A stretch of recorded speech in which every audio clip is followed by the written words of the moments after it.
and finished in 12th place. He actually ran the World Juniors at 1,500 metres back in 2006, but that was for Eritrea, but he's now very much a Brit, based up in Scotland. Please welcome Tsegai Tewelde.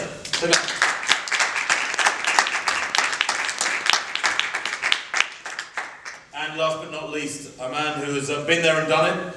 Personal best in Berlin back in 2011 of 2 hours 10 minutes. And 2 recent halves suggest he's in reasonable form again, and let's hope we can get him here to London and then he can produce the goods on Sunday. Scott overall.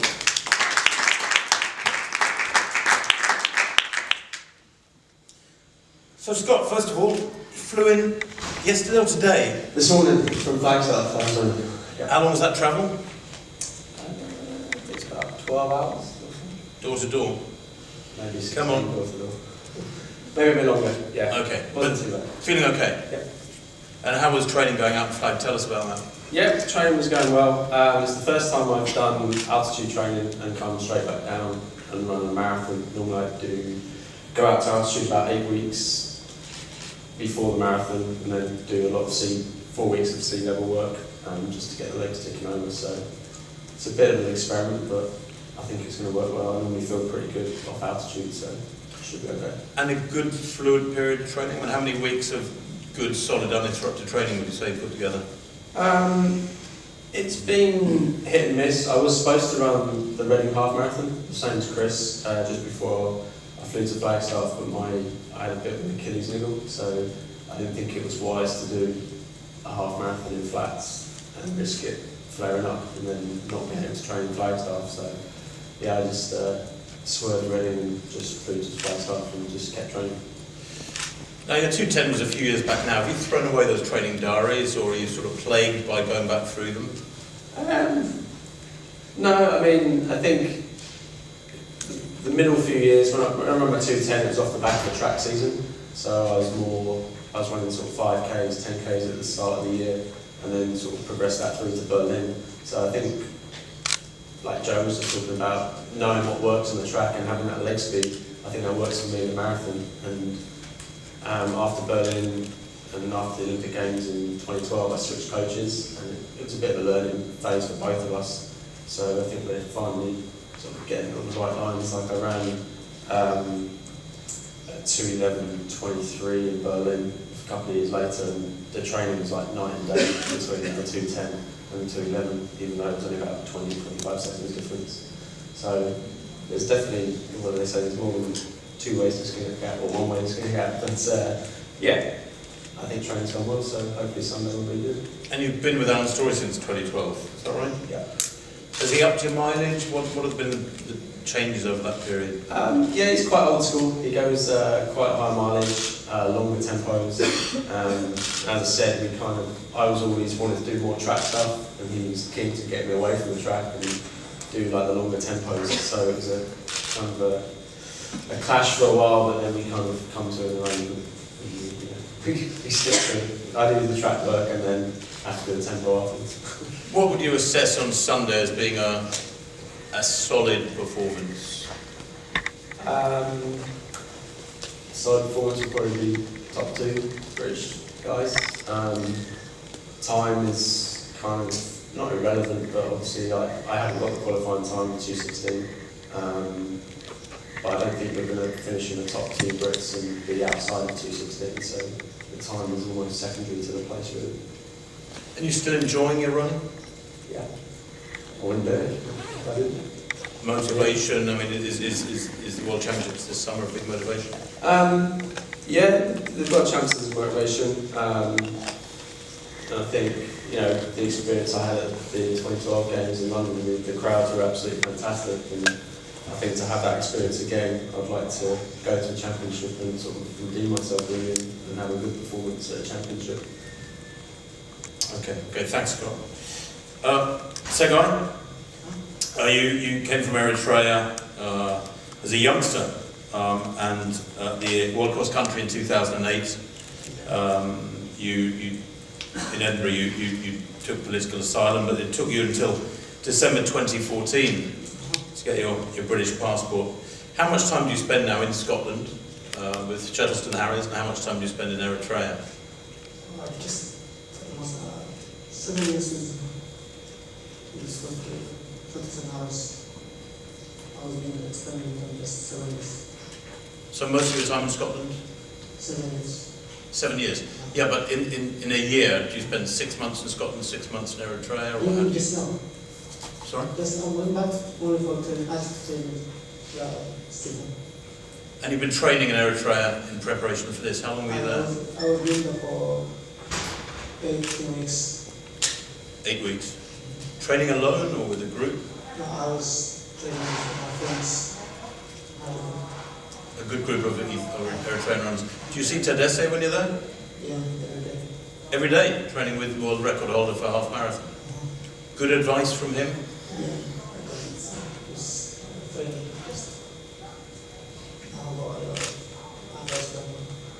Okay, okay. And Shettleston Harriers, tell us about those fellas. Do you have a group up there you can train with? Yeah, group in Shettleston Harriers also like to start and the athletes without organizing and Lamani all the stuff. I was been working with them. Okay, okay, thank you. Scott, sorry. Not again. No. How is the shape? I mean, you know, we seem to sit here the odd occasion chatting about your injuries, but I want to hear about your fitness. How all things have gone? Yeah, it's been. I've got something ready to go. I feel like I've started to put the operation behind me now, and it's been a long process because there was a whole restructuring biomechanically, and this year started really, really well. And I picked up this nigger, as you alluded to, in Reading, which has made the last 5 weeks challenging. But regardless, I mean, for me, the whole last 3 years has been about getting back and staying there. And as much as this summer I want to make the team, I want to be there, I want this year as a whole to be as good as it can be. And yeah, the last 5 weeks has been challenging. It's been emotionally up and down in a lot of ways, but the big picture is that there's a big performance in me now. I just got to find a way to bring it out, which is what I'm excited about. Whether that be, I feel like if need be, give me 6 weeks, I could run a PB in 10k. That's how good I feel in myself. But like I say, I don't know how the last 5 weeks are going to affect Sunday. It may not at all.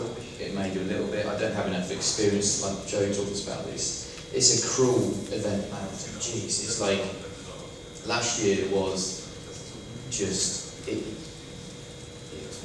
Sorry, if you could keep it down at the back, please. Thank you. Sorry.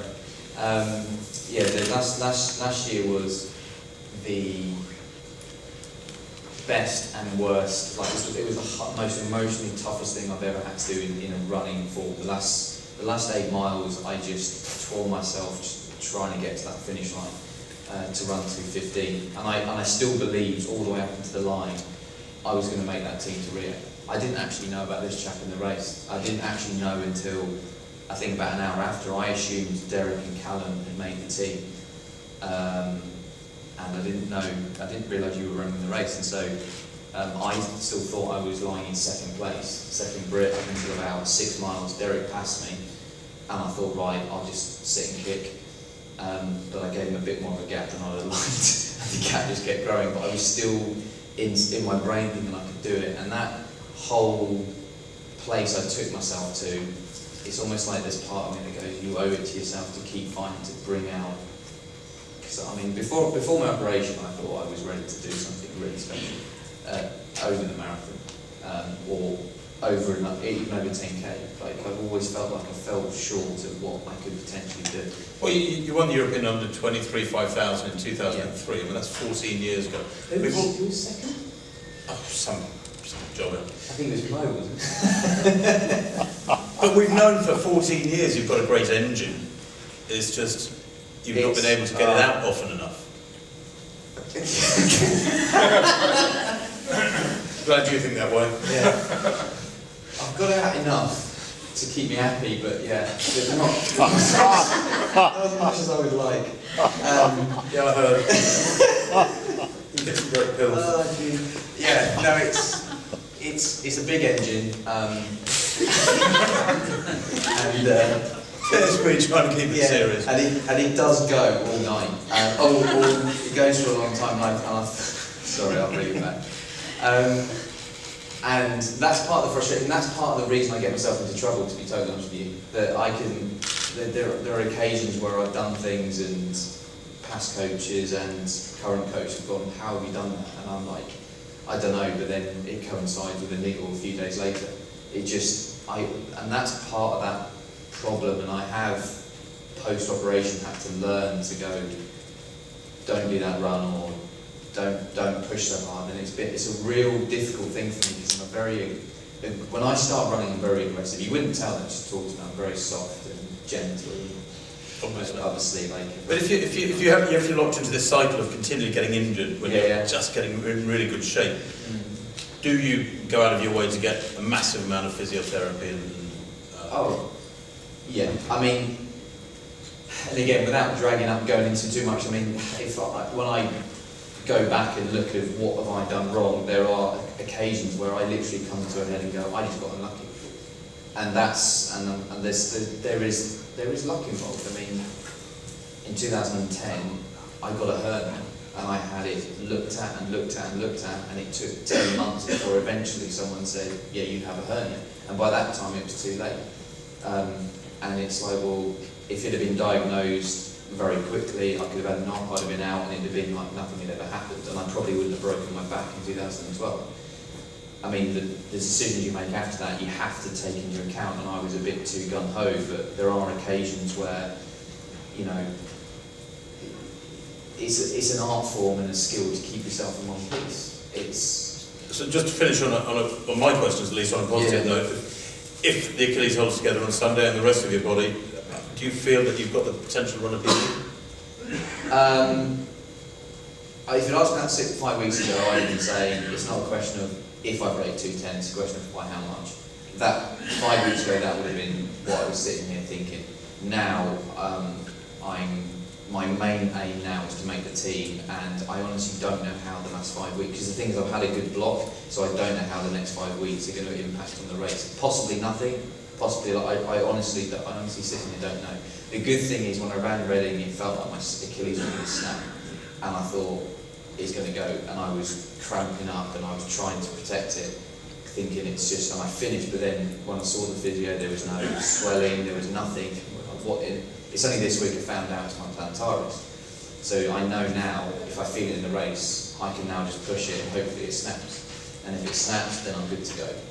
But I now know I don't need to fear that pain. So when you brace and you sort of, every time you kind of inhibition of that pain, that affects your efficiency, and that can then impact obviously on the latter part of the race. So for me, the last 6 to 8 miles are going to be affected by how much I keep my rhythm in the first half, and now that I know, don't fear it, I'd rather it worse. So, yeah, it's just nice to have a peace of mind. I know what it is now, because for a while you kind of go, it hurts, but there's no swelling. Okay, any questions for our British male athletes? Were you able to do your longer runs over the last section of training? No. Okay. That's part of the problem. I mean, it's funny, it's interesting hearing what Jo said when she was talking, because that's exactly when she was talking about, she didn't really monitor too much the mileage and stuff like that. And in my whole career, I've done relatively small amounts of mileage-wise. It's all been about, exactly as Jo said, to me, I know if I'm ready to go when I'm on the track based on the times I hit. And there's been a few times I'm like, well, I don't care if I run 120 miles this week. If I can't hit that session, I'm not going to run a fast 5 or 10. And so I've been more interested in the signs of my threshold runs and how they've gone. And a lot of the last 5 weeks have been about holding on to fitness rather than progressing. Honestly, I doubt I've progressed. It's a case of have I held on to what I've done, and I've done that through not a massive amount of mileage. I mean, I have not hit triple figures. I've probably maxed out at 80, probably. These last 5 weeks. In the last 5 weeks, probably. And again, that's not nothing to fear. I literally have no idea how that. I mean, last year I came here and I didn't run for 6 weeks. Then I did 6 weeks of running, and on the end of the 6th week I ran a marathon in 2:15. So I don't think the quality. If I was to run a hard session this weekend, I'd better run really well. But it's the fact I've got to run that last 6 miles. That's when of a marathon. That's when I'm going to really find out what's what. The good thing is I have a big engine. Will hopefully get me through. I thought that was a common phrase, but never mind. It is, just in a slightly different setting. Yes. I'm still young enough to think. Here last year with some 65 first half and then 67 second half, it was enough. What would be your target time at halfway on Sunday? Quicker than you did last year, perhaps? To be honest, I would like to get my PB, but I don't know how it's going. I don't want to talk about before the race, but I was trying to work out. Is it secret? I'll tell you if you tell me. PB is a good ambition. Any more for any more? I'll ask one more actually. Chris, you started this analogy with the engines when you said that you have the engine of a Ferrari in the body of a Skoda. That was a few years ago. Yeah, so, has that changed, that definition? I think I've downgraded the body, the framework. It's that, the harsh from Skoda, isn't it? Well, no, Bradley Wiggins is now endorsing it, isn't he? Now is that? I don't know what that means, but yeah. So they're putting some money into it, but yeah, it's. I don't know what Ford Focus maybe 20 years old. It's had about 5 different exhaust pipes. Yeah. What's it? Campbell. That's a popular one, is it? I don't know, but yeah, no. And which Achilles is it, left or right? The operation was the left one, which is actually functioning really well, and the bad one is the right one. So yeah, and we just pray for it to snap early. And when was that operation? Was it 2014? It was Thanksgiving 2014, yeah, on Thanksgiving Day. Yeah. Well, yeah, the only reason I know that is because I was getting texts off Mark and Steph in America, and they were saying they were celebrating Thanksgiving. I was like, all right, I'm celebrating having my Achilles chopped off. David. There's a lot of trails. You could probably run 15 days straight and go on a different trail every day. Another advantage is you can go down to a place called Sedona, which is probably 2,000 or 3,000 feet lower down, and there's a high school track there, so you can do a lot of your sort of more intense sort of sessions or workouts down at lower altitude, so it's a little bit easier.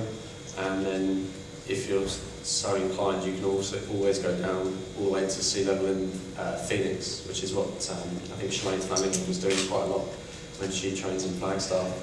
And right now I think there's a group of about 25 to 30 British athletes out there, all training, getting ready for the track season coming up. But yeah, it's a great place to train, and right now it's an extremely popular place to train.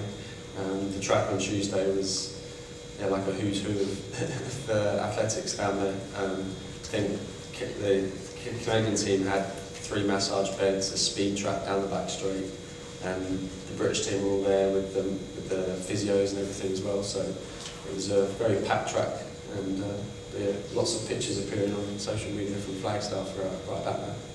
But yeah, it's good. We had lots of room around the